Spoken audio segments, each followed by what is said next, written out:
Nitish maths classes में आपका स्वागत है भाई। चलिए आज देखिए भाई, आज आपका 20 फरवरी था। देखिए आज आपका भाई हिंदी का जो हुआ है एग्जाम, उसका भाई चलिए आप फट से फट आंसर मिला लीजिए। ठीक है भाई, आपका 10 मिनट में पूरा 100 क्वेश्चन कंप्लीट कर दिया जाएगा।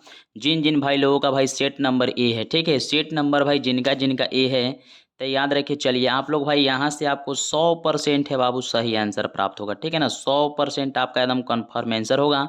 ठीक है, और एनएमसी में भाई आपका स्वागत है। ठीक है, एनएमसी में आपका स्वागत है, मतलब बाबू मेरा चैनल है नीतीश मैथ्स क्लासेस। ठीक है ना, चलिए तो आप लोग रेडी हो जाइए और आंसर बाबू हम स्टार्ट करते हैं। ठीक है, जितने भी ऑब्जेक्टिव क्वेश्चन है सभी का ऑब्जेक्टिव क्वेश्चन का बाबू आंसर हम लोग टेक आउट कर लेते हैं। चलिए तो देखिए सबसे फर्स्ट क्वेश्चन मेरा क्या कहता है ऑब्जेक्टिव का। ठीक है, देखिए ऑब्जेक्टिव का जो बाबू मेरा फर्स्ट क्वेश्चन क्या है, देखिएगा ध्यान से देखिए। बोलता है, क्वेश्चन को ध्यान से देखिएगा, मात्र मात्र बाबू आपका 10 मिनट लिया जाएगा। देखिए क्वेश्चन बोलता है कि स्वरों के उच्चारण में लगने वाले समय के आधार पर स्वर वर्ण के कितने भेद होते हैं। तो याद रखिएगा मेरे भाई 5 होते हैं। ठीक है, आपको 100% बाबू यहाँ से सही आंसर प्राप्त होगा। बोलता है कि च का उच्चारण स्थान क्या होगा बाबू, तो च का उच्चारण स्थान बाबू होगा दू का आपका सी सही होगा, तालु। बोलता है कि निम्नलिखित में अंतस्थ व्यंजन कौन सा है बाबू, तो अंतस्थ व्यंजन य र ल को कहते हैं, तो ल बाबू अंतस्थ व्यंजन है, तो आपका ऑप्शन नंबर डी सही होगा, 3 का ऑप्शन नंबर डी। चलिए अगला क्वेश्चन में है बाबू, क्वेश्चन नंबर 4 क्या कहता है। बोलता है कि एक मात्रिक स्वर निम्न में से कौन है। तो याद रखिएगा बोलता है बाबू कि हर्ष स्वर जो है आपका राइट आंसर होगा, तब 4 का आपका ऑप्शन नंबर ए सही होगा। बोलता है कि मुक्ताक्षर की अंतिम ध्वनि क्या होती है। तो आपको याद रखना है बाबू कि मुक्ताक्षर का अंतिम ध्वनि व्यंजन होता है। अगला बोलता है यद्यपि शब्दों का कौन संधि विच्छेद क्या होगा, तो यदि जोड़ अपी होगा। ठीक है, निम्नलिखित में से शुद्ध शब्द कौन सा है, तो आप लोग कन्फर्म रहिएगा बाबू भीष्म। ठीक है, भीष्म आपका क्या है, ठीक है ना, भीष्म याद रखिएगा कि भीष्म जो है बाबू आपका राइट आंसर होगा 7 का ऑप्शन नंबर ए। चलिए हम लोग बाबू क्वेश्चन नंबर 8 में आते हैं। चलिए क्वेश्चन देखिए, क्वेश्चन सही से दिखाई दे रहा है ना। चलिए क्वेश्चन नंबर जो बाबू 8 बोलता है कि निम्नलिखित चिन्हों में एक हारा उदाहरण चिन्ह कौन सा है। तो याद रखिएगा बाबू, देखिए कि जो आपका ऑप्शन नंबर ए में दिया गया है यही आपका राइट आंसर है। ठीक है ना, चलिए त्र क्या है बाबू, तो त्र याद रखिएगा एक संयुक्त व्यंजन है। ठीक है, अक्षत्र ज्ञ को बाबू क्या कहते हैं, संयुक्त व्यंजन कहते हैं। अब देखिए कि उस विकारी शब्द को क्या कहते हैं जिससे किसी विशेष वस्तु भाव और जीव के नाम का बोध होता है, उसे क्या कहते हैं बाबू, तो संज्ञा कहते हैं। याद रखिएगा सी होगा। बोलता है कि अज्ञा शब्द कौन सा लिंग है बाबू, तो पुल्लिंग है। अज्ञा शब्द कौन सा लिंग है, पुल्लिंग है। ठीक है, चलिए 12 नंबर क्वेश्चन में अब देखिए आपको मात्र 10 मिनट लिया जाएगा। बोलता है कि वाष्प क्या है, तो बोलता है बाबू कि वाष्प जो होगा बाबू तत्सम होगा। ठीक है, 12 का ऑप्शन नंबर है। 13 का मिलाइए, श्रीमान शब्द का स्त्रीलिंग रूप क्या है, तो श्रीमती। ठीक है, बोलता है कि लड़का का बहुवचन क्या होगा बाबू, तो लड़के। 14 का ऑप्शन नंबर सी। बोलता है संज्ञा या सर्वनाम के जिस रूप से वाक्य के अन्य शब्दों के साथ उनका संबंध सूचित हो उसे क्या कहते हैं, कारक कहते हैं। ठीक है, 15 का ऑप्शन नंबर डी। चलिए 16 नंबर में बोलता है कि में पर किस कारण की विभक्ति है। तो बाबू याद रखें कि अधिकरण में पर होता है। ठीक है ना, अधिकरण में पर होता है, कन्फर्म रहिएगा। बोलता है कि हिमालय से गंगा निकलती है, किस कारण का उदाहरण बाबू, तो अपदान। ठीक है ना, अपदान से होता है। चलिए 17 का बाबू बी। 18 में बताइए कि हिंदी में कितने सर्वनाम होते हैं। तो याद रखिए बाबू 11 सर्वनाम होते हैं। राइट आंसर है बाबू 100%। ठीक है, आपका बाबू 100%। ठीक है ना, 100% आप गूगल पर भी इसको सर्च कर सकते हैं। ठीक है, चलिए मेरा एक कुत्ता है जो भोपाल से लाया, इसके सर्वनाम का उदाहरण है। तो याद रहे कि संबंध बाबू, कुत्ता से जो है मेरा संबंध है। ठीक है, तो इसलिए संबंध सर्वनाम है। चलिए 20 नंबर क्वेश्चन में, 20 नंबर क्वेश्चन क्या कहता है। बोलता है कि जो संज्ञा या सर्वनाम की विशेषता बताता है उसे क्या कहते हैं बाबू, तो विशेषण कहते हैं। ठीक है, 21वां है कि 50 हाथी किसका उदाहरण है। तो याद रखिएगा बाबू संख्यावाचक का उदाहरण है। ठीक है ना, बोलिए मोहन मुझसे किताब लिखता है, तब देखिए किस क्रिया का उदाहरण है। तो याद रहेगा बाबू किस कर्मक क्रिया का उदाहरण है। बोलता है कि सत्यवान का 1 वर्ष से अधिक जीवित रहेगा, किस काल का उदाहरण है बाबू, रहेगा। तो गा घी गे, अगर बाबू आ गया गा गी गे, तो बाबू आपका भविष्यत काल बनाएगा। ठीक है ना, गा गी गे से बाबू आपका क्या बनाता है, भविष्यत काल बनाता है। तो याद रखिएगा बाबू बी। चलिए 24 नंबर में, 24 नंबर कहता है, देखिए 24 नंबर क्वेश्चन देखिएगा बाबू ध्यान से। चलिए 24 नंबर देखिएगा, बोलता है कि ऐसे शब्द जो यौगिक होते हैं पर अर्थ के विचार से अपने समान अर्थ को छोड़कर किसी परंपरा के विशेष अर्थ का परिचय हैं, तो क्या कहलाते हैं। तो चलिए आप लोग बाबू इस क्वेश्चन का आंसर बताइए क्या कहलाते हैं। ठीक है, ये आपके लिए बाबू क्वेश्चन है। ठीक है ना, थोड़ा सा इसमें डाउट है जिसके कारण यह क्वेश्चन को छोड़ दिया गया है। चलिए अब आइए कि अनजान शब्द में कौन सा उपसर्ग है। तो याद रखें कि अनजान शब्द में बाबू क्या है, तो अ जो है बाबू आपका उपसर्ग है। अगला है कि बाबा साहेब भीमराव अम्बेडकर का जन्म किस परिवार में हुआ था, तो दलित परिवार में हुआ था। ठीक है, इस बाबू हम देखिए इस पढ़ाए थे भी। बोलता है कि मैक्स मुलर का जन्म आधुनिक जर्मनी के किस नगर में था बाबू, डेसाव में हुआ था। ठीक है, मैक्स मुलर का जो जन्म हुआ था डेसाव में हुआ था। चलिए भारत किसकी भूमि है? तो ब्राह्मण या वैदिक धर्म की भूमि है, ठीक है ना, बी होगा बाबू, ब्राह्मण या वैदिक धर्म की भूमि है। बोलता है कि वाराणसी के पास दारिश नामक सोने के सिक्कों के घड़ा किससे मिला था? तो याद रखिए वारेन हेस्टिंग को मिला था, ठीक है ना, वारेन हेस्टिंग को मिला था। 29 का सी।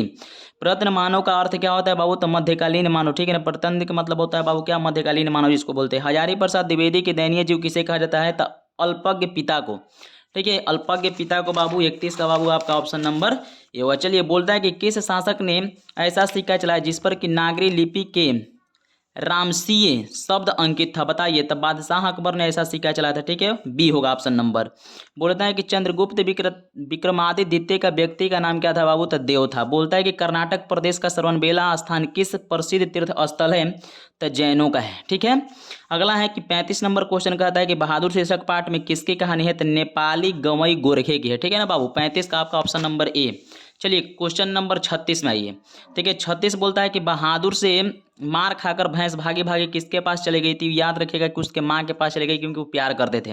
अगला है कि बड़े भाई किस लेखक की रचना है? तो याद रहे कि रामविलास शर्मा की। बोलता है कि दक्षिण भारत मंगल नगरस्वरम की तरह शहनाई किसकी मूल्य ध्वनि की संपूरक है बाबू? तो चैता की, याद रखेगा, ठीक है।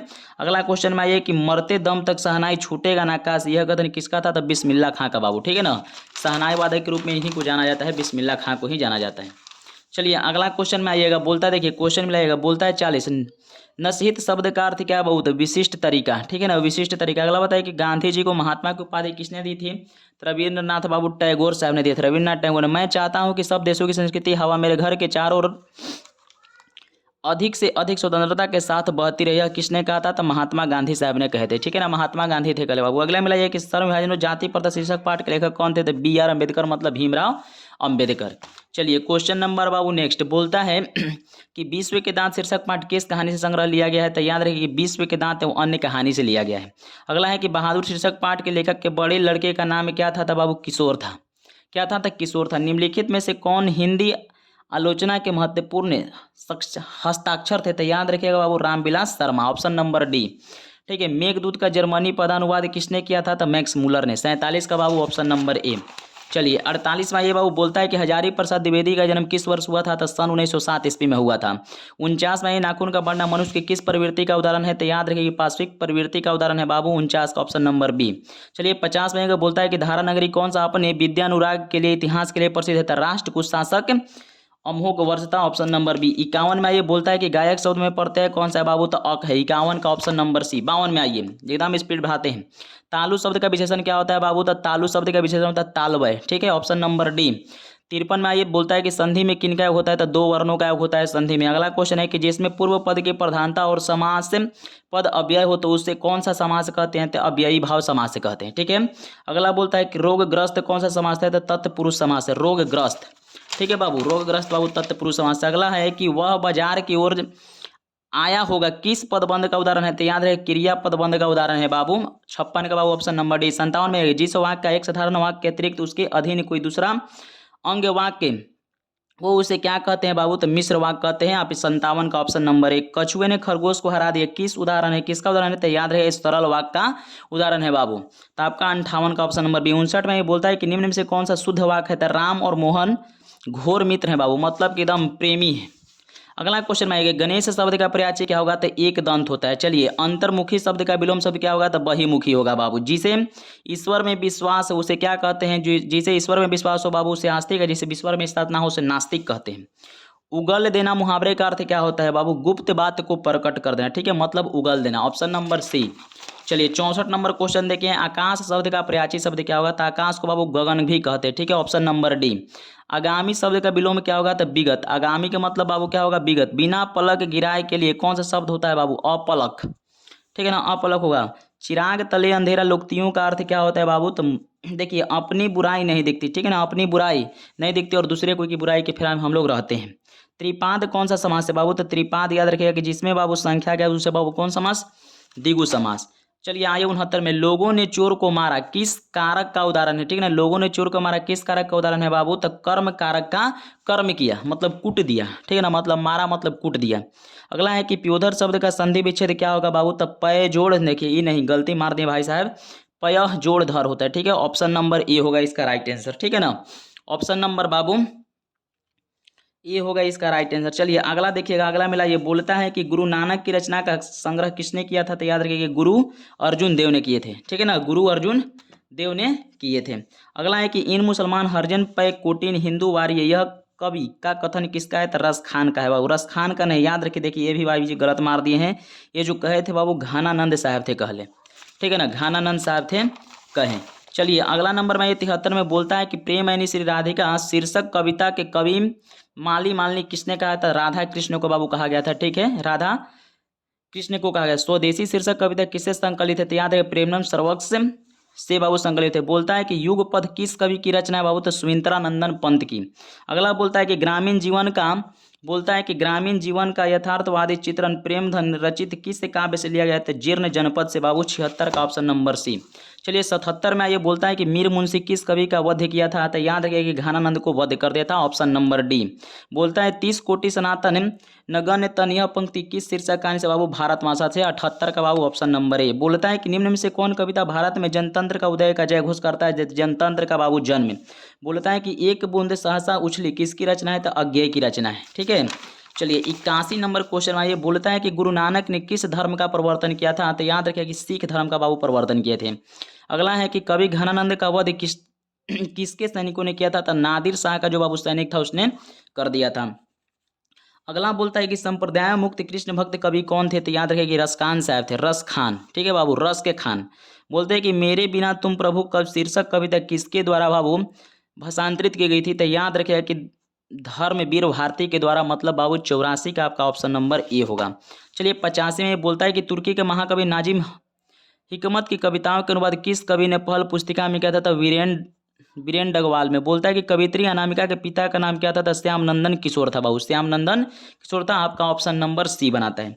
चलिए 87 नंबर क्वेश्चन में है कि पंक्ति के उत्तर जाता है उस रौ किस पंक्ति का है बाबू? तो याद रखिएगा कि अक्षर ज्ञान का, ऑप्शन नंबर डी। अगला है कि किसने बिना प्राणी को मुक्ति नहीं मिलती है? तो किसने बाबू? तो गुरु ज्ञान के बिना प्राणी को मुक्ति नहीं मिलती है। चलिए अगला ये बोलता है कि घनानंद किस धारा के कवि थे? तो याद रखिए रीति मुक्त धारा के कवि थे। बोलता है कि कवि बद्री नारायण चौधरी प्रेमधन का जन्म किस वर्ष हुआ था बाबू? तो 1855 में। चलिए मंगमा को किसके साथ विवाह था? तो बाबू नजमा के साथ, ठीक है ना, सास और पतोह की लड़ाई था। हाँ, सात कोड़ी होता है किस भाषा का प्रमुख कथाकार है बाबू? तो उड़िया का, ठीक है ना, उड़िया का। चलिए 93 में आइए बाबू, 93 नंबर क्वेश्चन कहता है कि ढहते विश्वास कहानी के तूफान में किसका घर टूट गया था? तो बाबू लक्ष्मी का घर टूट गया था। अगला है कि किसके महसूस हुआ कि पृथ्वी और आकाश के बीच घुटन भारी हुई है? तो बाबू देखिए किसको हुआ था बाबू? तो सीता को हुआ था। 94 का आपका बाबू आंसर ए होगा। बिरजू की पत्नी का नाम क्या था? तो याद रखिए कि पुष्पा, पुष्पा झुकेगा नहीं, ठीक है ना। हाँ, नगर शीर्षक पाठ में अम्लराज को कितना नंबर का कमरा दिलवाने के लिए कहा गया था? तो बाबू 48 नंबर, ठीक है, 48 नंबर का कमरा इन्हें चाहिए था। अगला क्वेश्चन है कि पहले दिन पापती को क्या था? तो याद रखिए कि पहले दिन जो पापती को बाबू था ना, तो बुखार लग गया था। क्या लग गया था? बुखार लग गया था। माँ शीर्षक कहानी में किसने अपने बड़े पुत्र को घर आने के लिए एक पत्र दिलवाया था? तब देखिए याद रखिए कि माँ जी ने दिलवाया था। खून की सगाई किसकी प्रसिद्ध कहानी है? तो ईश्वर पटेलिकर की है बाबू। देखिए आपका जो अंतिम है बाबू 100 नंबर, कटक शहर को बाढ़ की चपेट से बचाने के लिए किसने पत्थर का बांध बनवा दिया था? तब महाराजा याति केसरी ने, ठीक है ना। देखिए सभी लोग क्या कीजिए बाबू कि सभी लोग देखिए आंसर मिला लीजिए, ठीक है, सभी लोग भाई आंसर मिला लीजिए, ठीक है ना, सभी लोग आंसर मिला लीजिए। यहाँ से जितने भी बाबू आपको आंसर दिए जाएंगे ना, तो आप याद रखें कि बाबू आपको यहाँ से 100% बाबू आपका राइट आंसर मिलेगा, ठीक है ना, 100% आपको राइट आंसर मिलेगा। इसके लिए धन्यवाद, मिलते हैं फिर अगले वीडियो में।